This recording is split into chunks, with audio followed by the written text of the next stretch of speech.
שלום לנשיא בורסת היהלומים הישראלית שמואל שניצר. שבוע היהלומים הישראלי בניו יורק הסתיים, ואנו לקראת שבוע היהלומים שהתקיים בישראל בחודש פברואר. מה תוכל לספר לנו על האתגרים והקשיים באירועים הללו? הפלוס הגדול הוא בשבוע ניו יורק, אם נשווה דוגמה לתערוכת וגאס. כל יהלומן ויהלומן יכול לקחת חלק בתערוכה הזאת, בעיקר מבחינת עלות כספית. לא עולה דבר. אין שום, הבורסה או הבורסה בניו יורק, הבורסה שלנו לא גובה דבר על ההשתתפות, ככה שגם יהלומן קטן, בינוני וכך הלאה, יכולים לקחת חלק, להציג את הסחורה שלהם, לעשות עסקאות וכך הלאה. החשיפה הזאת היא פנטסטית, כל יהלומן יכול ליצור קשרים, ואני בטוח שאכן נוצרים הקשרים האלה. וגם בתערוכה הזאת, אני יודע שהייתה נוכחות עצומה, הן של יהלומנים מארצות הברית, חברי בורסה ושאינם חברי בורסה, הן ישראלים, תערוכה מוצלחת ביותר, ואני חושב זו מסורת שצריך להקפיד ולקיים אותה גם בעתיד. מה ייחד את שבוע היהלומים הישראלי שהתקיים בחודש פברואר בבורסת היהלומים? קודם כל אני חושב שזה חידוש מצוין, שנוסף לאמריקאים ואלינו, מכניסים גם את הבלגים, חידוש טוב.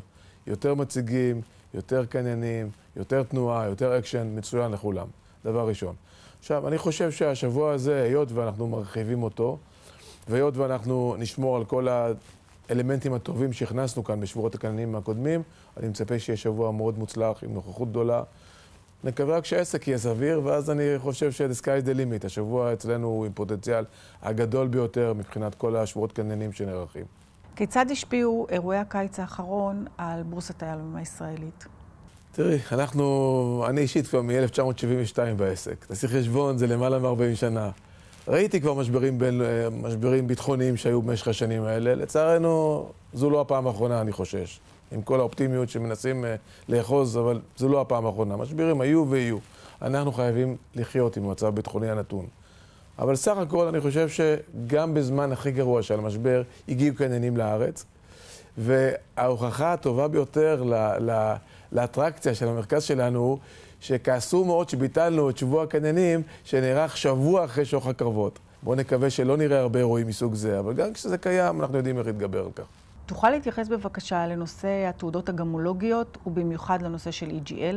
הנושא עלה לאחרונה בכותרות דרך הקמפיין שמר מרטין רפפורט פתח בו כנגד המעבדות, בעיקר נגד EGL. הכוונה שלו טובה, הכוונה של רפורט טובה, לצמצם את הפערים בין המעבדות השונות, כדי שהציבור לא יאבד אמון בענף היהלומים בכלל ובתיעוד של בענף בפרט. הדרך לדעתי היא, כמו פעמים אחרות שאדון מרטין רפורט עובד, מאוד מאוד אמוציונלית ובלי מחשבה עד הסוף על הענף. מה הכוונתי? אני חושב שהמטרה היא מטרה ראויה. באמת, השוואת הגריידינג של המעבדות שפועלות בענף, שיהיה איחוד של הגריידינג, זה טוב, זה דבר בריא לכולנו, בטח לציבור בחוץ שקונה את היהלומים. אני משוכנע שגם ה-EGL, שרואים היום את המשמעות של הורדתם מרפנט וכך הלאה, וכל ההודעות שיוצאות כנגדם, מעוניינים לשתף פעולה, ואני יודע את זה כעובדה, הם מעוניינים לשתף פעולה. צריך לשבת איתם.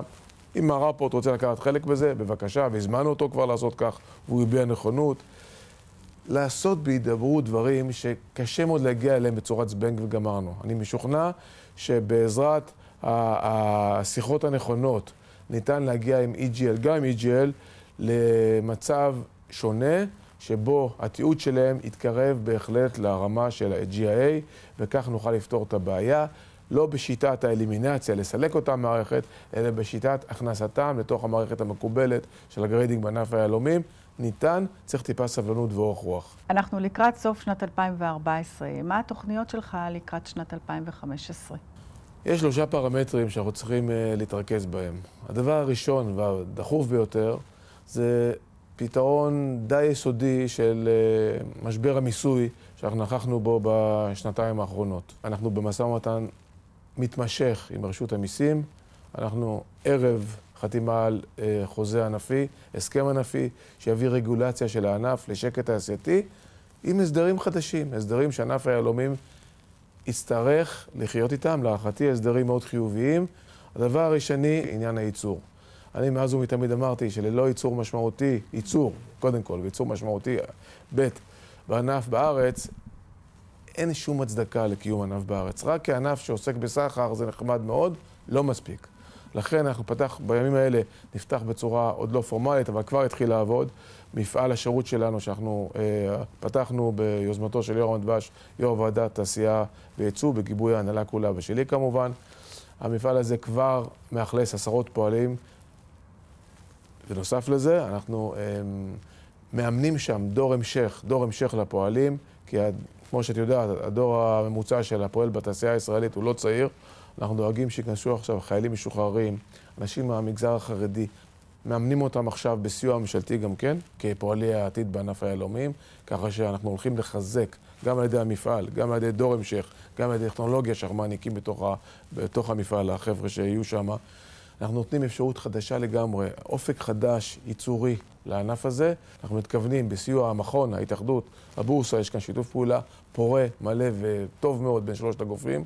אנחנו עומדים לפתוח מפעלים נוספים, ככה שאת שואלת אותי מה 2015, בעיניי, קודם כל, העמקת הייצור בארץ, ואנחנו נוקטים בצעדים הנכונים. לקראת זה אני משוכנע שאנחנו הולכים בכיוון הנכון. תודה רבה לך, שמואל. תודה רבה לך.